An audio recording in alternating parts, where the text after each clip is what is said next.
Bien catastrophe. Depuis l'année dernière, depuis mars, quand on fait confinement, du mal, du mal. Puis un chiffre d'affaires zéro. Aucun locataire ne peut venir, aucun locataire ne peut payer. C'est un dé qui est compréhensible peut payer, mais pas qu'à joindre des dévoutes. Pour nous, c'est ouvert parce que nous toujours travaillons avec les étrangers, avec les Mauriciens. Mais tant que dans un mouvement touriste, il va pour s'en rien. Et surtout qu'ils ont payé un touriste, quand on vient, ils restent 14 jours dans l'hôtel sans sortir. Mais si sans sortir, on ne peut pas trouver qui touriste qui vient de Maurice pour rester plus que 14 jours. À la rigueur, qu'il faut s'il reste 20 jours déjà, il est correct. Ben, il va pas venir, pas pour un touriste. Si un touriste, c'est juste un expatrié, qui vient rester Maurice, vous êtes accepté pour 14 jours, après ça pour sortir, pour venir rester dans un bungalow. Mais touriste normal, pas pour venir, définitivement. Si est certain. Si venir, c'est minime, bien minime. D'abord, nous ne connaissons pas quand je peux décider pour ouvrir. Pour moi, tant que la frontière pas ouverte normale, c'est-à-dire, comment je peux dire, en octobre, nous ne pouvons pas connaître. Nous ne pouvons pas connaître parce que nous ne pouvons pas trouver nous pas une vision qui peut arriver devant. Est-ce qu'il travaille là, nous pour revenir en dépit, on dirait, nous retournons en arrière 40 ans de cela? On ne pas connaître. Moi, on connaît 40 ans de cela quand on commence avec un petit peu de touristes. Mais dernièrement là, il y en a pas mal. Mais là, avec sa fermeture frontière là, on ne connaît. Nous peut attendre ça le 1er octobre là. Si le gouvernement est capable d'avoir du monde pour faire un survey, pour guetter qui va une entreprise, parce que moi, il y a à peu près 10 travailleurs, on est obligé de mettre 7, on arrête 7 du monde. On garde 3, c'est essentiel. Mais pas qu'à payer déjà, il finit faire la perte. Hein. On besoin prendre l'eau dans la famille pour capable tenir. On a l'eau pour payer, on a l'auto pour payer, on a l'assurance pour payer, travailler pour payer, la lumière pour payer, de l'eau, téléphone. On a plein d'affaires, on fixe expenses. Ben, on espère que le 1er octobre, là, nous allons gagner des sous, respirer un peu, nous espérer. On a mal vécu. Déjà, premier confinement, ça a été catastrophique pour le commerce. Et voilà, deuxième confinement, là, on a plongé. Franchement, plongé. On a touché le fond, on ne peut pas faire autrement. Et bien, quelque part, je pense que le gouvernement a oublié les petites entreprises, les petites boutiques de touristes. Et voilà, vous pouvez voir quand même qu'on est en train de fermer. On ne peut pas continuer. C'est pas possible de continuer. Il n'y a pas d'issue là. On ne peut pas forcer la nature, mais on ne peut pas. C'est une bonne chose d'ouvrir. Je suis très contente. Mais est-ce que les touristes vont passer 14 jours à l'hôtel? Après 14 jours, s'ils n'ont pas assez de jours de congé, si on veut. Est-ce qu'ils vont venir faire de tours dans les boutiques? Je ne pense pas. Non. Ça, c'est sûr. Je ne pense pas qu'ils vont... on ne voit pas l'engouement. Déjà, il n'y a pas de pub pour attirer plus de touristes. Et nos voisins ont quand même pris le devant. Et je ne vois pas du tout. Ça va pas sortir. On ne va pas sortir de là. On ne peut pas dire 2021 qu'on va sortir. Non. Il y aura seulement les lèche-vitrines, c'est tout. Les acheteurs, pas pour maintenant. Réinventer, oui. Mais quand? Quand? Parce que ce n'est pas de sitôt. Non. La crise, il manque quelque chose quand même.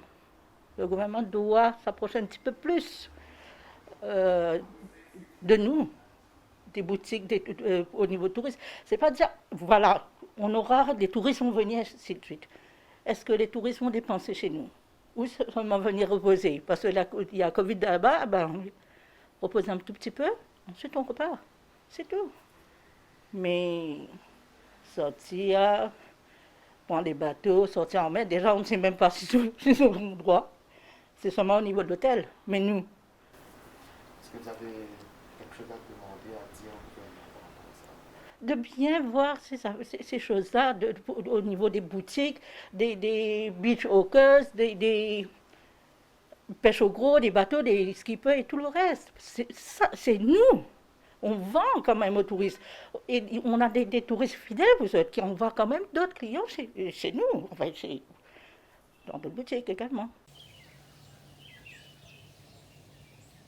Aujourd'hui, pour nous, l'exercice de marketing a déjà recommencé depuis quelques jours. Suite aux annonces récentes du gouvernement, nous pouvons enfin commencer à prévoir ce que nous allons pouvoir proposer à nos prochains clients d'ici début octobre. Il est important d'avoir une date il était important d'avoir une date le plus rapidement possible pour une seule et bonne raison, c'est que le tourisme qui vient à Maurice reste un tourisme qui se prépare à l'avance, qui a besoin d'avoir des informations relativement tôt, et aussi pour nos tours opérateurs qui, eux, ont besoin de se préparer à la vente de nos chambres. Donc on est ravis de savoir que le 1er octobre, nous allons normalement pouvoir réaccueillir nos clients avec certaines contraintes, certes, mais qui pourront, je l'espère, redémarrer un petit peu l'économie hôtelière de Maurice. Au niveau de la lumière au bout du tunnel, je dois dire, aujourd'hui on voit la lumière, on commence à voir la lumière au bout du tunnel et on en est ravis. On peut maintenant commencer à se préparer à réaccueillir nos clients. Il va falloir, de toute façon, je pense, être assez inventif pour pouvoir redémarrer de la bonne manière. Nous nous sommes préparés maintenant depuis plus d'1 an à pouvoir réaccueillir ces clients et donc je pense que nous serons prêts dès le 1er octobre à les accueillir de la meilleure manière que ce soit. Maintenant, à dire que ça va être un retour à la normale, je ne pense pas, malheureusement. Je pense que ça prendra du temps. On va prendre quelques mois, si pas années, pour retrouver un taux d'occupation comme on a pu le connaître avant le Covid. Et aujourd'hui, il va falloir que nous, hôteliers, et que le gouvernement avec nous aide pour pouvoir arriver à retrouver ce qu'on pouvait faire au niveau de la capacité d'accueil à Maurice. Et je pense que de toute façon, l'île reste une destination qui va faire parler d'elle. Et tant qu'on reste inventif, on arrivera à retourner à ce qu'on a pu connaître avant le Covid. Pour moi, aujourd'hui, l'étape du 15 juillet est peut-être nécessaire, mais elle est pour, je pense, de toute façon, le secteur hôtelier, pas la priorité. C'est sûr qu'on passera par là et ça nous permettra peut-être de nous préparer à cette ouverture du 1er octobre, mais aujourd'hui, l'ouverture tant attendue est celle du 1er octobre et non pas du 15 juillet. Je pense aujourd'hui que le Mauricien est là pour accueillir le client en lui faisant visiter son île et non pas juste son hôtel. Donc je suis pour la date du 1er octobre plutôt que celle du 15 juillet. Le Covid fin bien affecté le business. C'est tout nous taxi l'hôtel. Business fin zéro parce que déjà nous pas fin capable de travailler devant l'hôtel. Et quelque part, nous fin business réinvente nous. Le fait que nous fin couple nous excès, pas excès nous cas nous dépenses qui nous fin là. Et nous fin limite nous à ça pour qu'à réinvente nous. Et il y a beaucoup de dépenses qui ne pas pouvoir éviter, les utility bills, tout ça. Et surtout qu'il y a beaucoup de camarades qui nous donnent la peine. Par exemple, moi-même, comme moi, il y a beaucoup plusieurs camarades qui ont des dettes qui nous prennent depuis la banque et aussi les leasing companies. Quand nous ne pouvons pas arriver à rembourser ce loan-là. Et nous avons dit que c'est institutionnel de faire le jeu. Nous sommes obligés de trouver les moyens pour payer, rembourser. Et déjà, combien nous ne pouvons pas rembourser aussi. Et dette peut accumuler jour en jour, peut accumuler sur le capital et l'intérêt. Et nous ne connaissons pas si avec l'ouverture du frontière, nous pouvons trouver qu'il y a une ouverture frontière là bientôt. Et je ne pense pas qu'il est plus facile parce que nous pouvons trouver que l'hôtellerie et les stakeholders n'ont pas fait une cause du tout sur le taxi comme on peut opérer et que c'est une cause all-inclusive. Mais pour nous, all-inclusive, ce n'est pas qui permet la solution pour nous. Et nous pouvons faire une demande à les stakeholders s'ils sont capables de voir ça et pas disregard nous. Et si nous inclure nous dans le programme, et même pas beaucoup, mais si un petit sur le taxi pour travail, ça peut amener le soulagement. En passant, nous sommes contents de remercier le gouvernement qui est à l'écoute dans le sens qui fait inclure nous dans le wage assistance, self-employed wage assistance. C'est vrai que 5 100 n'est pas suffit, mais quand même, quelque part, ça fait un soulagement pour au moins un peu de dépannage. Et aussi, quelque part, ban utility bills, quelque part, le gouvernement s'y donne un peu ban rebate là. Nous remercions pour ça. Comment nous pouvons constater que l'ouverture est bientôt. Donc, moi, pensais, ban stakeholders bien comprendre que nous, ban taxi, nous aussi, nous pouvons prendre en compte ces affaires-là. Et nous pouvons équiper nous avec un sanitizer, le masque, bien sûr, et aussi nous pouvons vacciner, nous pouvons faire une campagne qui m'a camarade fini le vaccin, tout ça là. C'est important parce que nous devons suivre ce protocole sanitaire très important.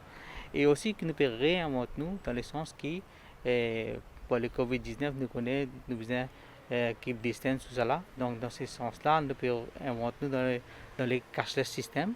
Et bientôt, nous finissons d'adopter lui. Et moi, j'invite encore mes camarades comme si qui se joignent avec la fédération pour pouvoir jouer le jeu, que nous tous gagnons et comme ça nous pouvons combattre le Covid ensemble.